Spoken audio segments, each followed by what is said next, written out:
On behalf of my colleagues at the International Water Management Institute, I'm honored to receive this distinguished award from the Prince Albert II of Monaco Foundation.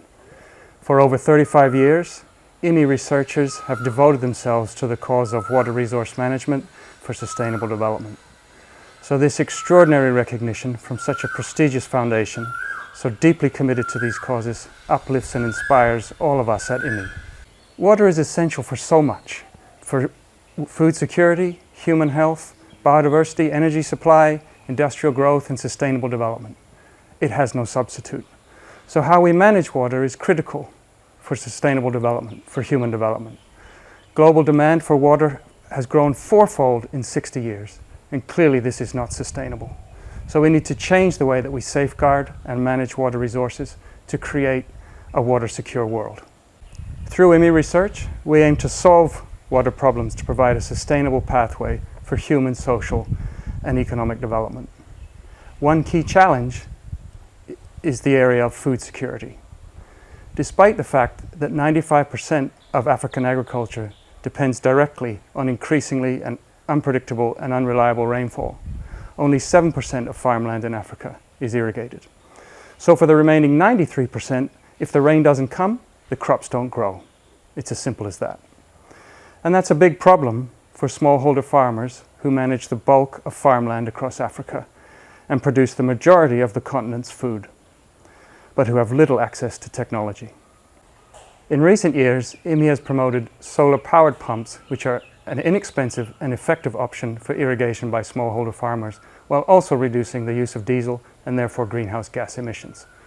We're also working with partners from the private sector to attach sensors to those pumps to monitor how much water is being used and where it's being taken from, to help make sure that water used for irrigation is sustainable.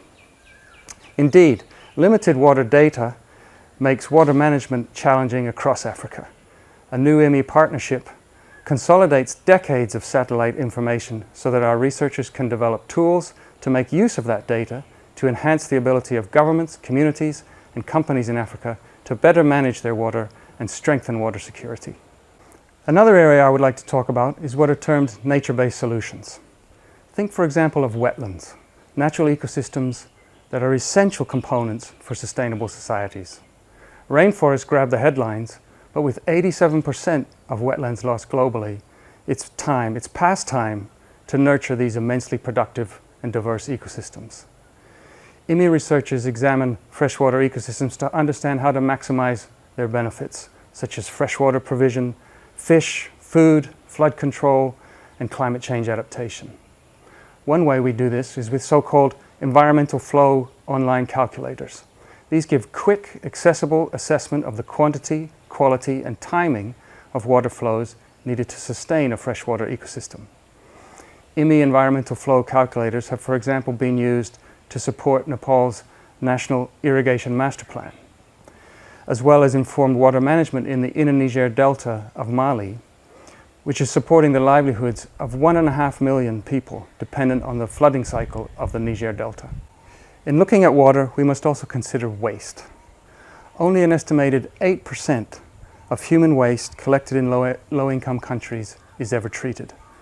The remaining waste can pollute precious water resources, but it's also a valuable resource in itself. IWMI researchers analyze technical, institutional, and business options for resource recovery and reuse of human waste. Informed by IWMI research, the government of Ghana added waste-based composts to its fertilizer subsidy program. And in Sri Lanka, IWMI researchers guided the incorporation of fecal sludge management into national sanitation policy. It is a humbling experience to receive this great honor on behalf of IWMI.